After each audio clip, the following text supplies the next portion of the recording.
मेरे सारे reports normal है, मेरे हस्बैंड के भी सारे रिपोर्ट्स नॉर्मल है, मेरी नलियां भी खुली है, फिर भी मुझे डॉक्टर प्रेगनेंसी नहीं रुकती। इसको कहते हैं अनएक्सप्लेन्ड इनफर्टिलिटी, अकारण विंध्यत्व। नमस्कार, मैं हूं doctor Shivani Shah, Candor hospital and private limited से practising gynaecologist and infertility specialist. आपके सारे प्रथम चरण की रिपोर्ट नॉर्मल होने के बावजूद भी अगर आपको प्रेगनेंसी ना रुके तो हमारा साइंस इसको अनएक्सप्लेन्ड इनफर्टिलिटी कहता है। हालांकि ये शब्द समझने जैसा है, विंध्यत्व कभी अकारण नहीं होता। अनएक्सप्लेन्ड इनफर्टिलिटी का मतलब ये है कि आपको प्रेगनेंसी न रुकने का कोई सूक्ष्म कारण है जो बेसिक चरण के, जो प्रथम चरण के रिपोर्ट्स है उसमें आपको नहीं पता चलता। यूजुअली हमारी क्लिनिक्स में आने वाले पेशेंट्स में 30% केसेस ऐसे होते हैं जिसमें अकारण विंध्यत्व होता है, जिसके सारे रिपोर्ट्स नॉर्मल, आपका ओव्यूलेशन टाइम पे हो रहा है, आपकी फॉलिकुलर मॉनिटरिंग की गई है, आपकी दीवार अच्छी बन रही है, आपको किसी भी प्रकार का कोई इन्फेक्शन नहीं दिख रहा है, आपका जो बेसिक हार्मोनल प्रोफाइल है वो नॉर्मल है, आपकी दोनों नलियां खुली है, आपके हस्बैंड का रिपोर्ट नॉर्मल है,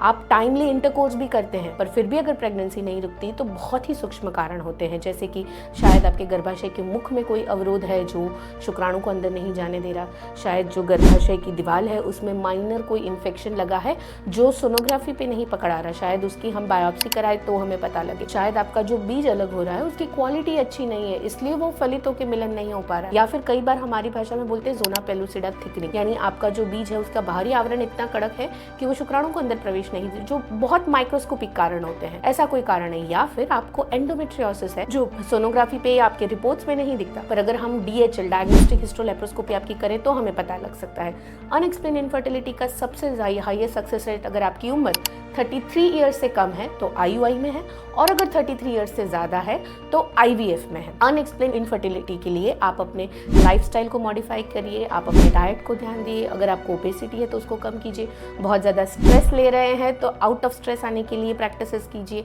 मेडिटेशन कीजिए, एंड इन शॉर्ट अगर if you are less than 33 years of age and all reports are normal, you can take trials of 3 times IUI, और अगर आपकी एज 33 से ज़्यादा है तो it's better you start thinking about IVF। Thank you.